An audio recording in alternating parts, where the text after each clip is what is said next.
కేటీఆర్ కు పరిగి ఎమ్మెల్యే రామ్మోహన్ రెడ్డి సవాల్ విసిరారు. పరిగిలో ఏ మండలానికి ఎన్ని కోట్లు ఇచ్చామో గ్రామాల వారీగా చర్చించేందుకు సిద్ధమన్నారు. 21,000 కోట్ల రైతు రుణమాఫీ చేసింది నిజం కాదా అని ప్రశ్నించారు. పరిగి నియోజకవర్గంలో 294 కోట్ల రుణమాఫీ అయింది వాస్తవం కాదా అన్నారు. బీఆర్ఎస్ 10,000 రైతు బంధు ఇస్తే తాము 12,000 రైతు భరోసా ఇస్తున్నామన్నారు.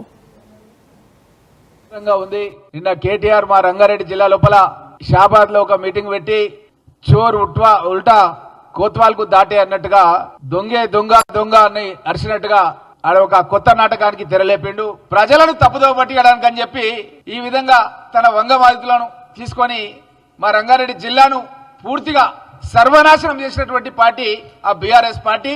కేసీఆర్, కేటీఆర్, హరీష్ రావు వీళ్ళు అక్కడికి వచ్చి వీళ్ళు మీటింగ్ సిగ్గు శరం లేకుండా మీటింగ్ పెట్టడం అనేది చాలా బాధాకరం. ప్రతి నియోజకవర్గానికి, నా పరిగి నియోజకవర్గానికి ఉదాహరణకు చెప్తున్నా, కేటీఆర్ నీకు సవాల్ చేస్తున్నా, నీకు దమ్ము ధైర్యం ఉంటే నువ్వు చెప్పిన మాటలే నిజమైతే పరిగి నియోజకవర్గ కాంగ్రెస్ పార్టీ ఎమ్మెల్యేగా, వికారాబాద్ జిల్లా కాంగ్రెస్ పార్టీ అధ్యక్షుడిగా నేను నిన్ను ఛాలెంజ్ చేస్తున్నా.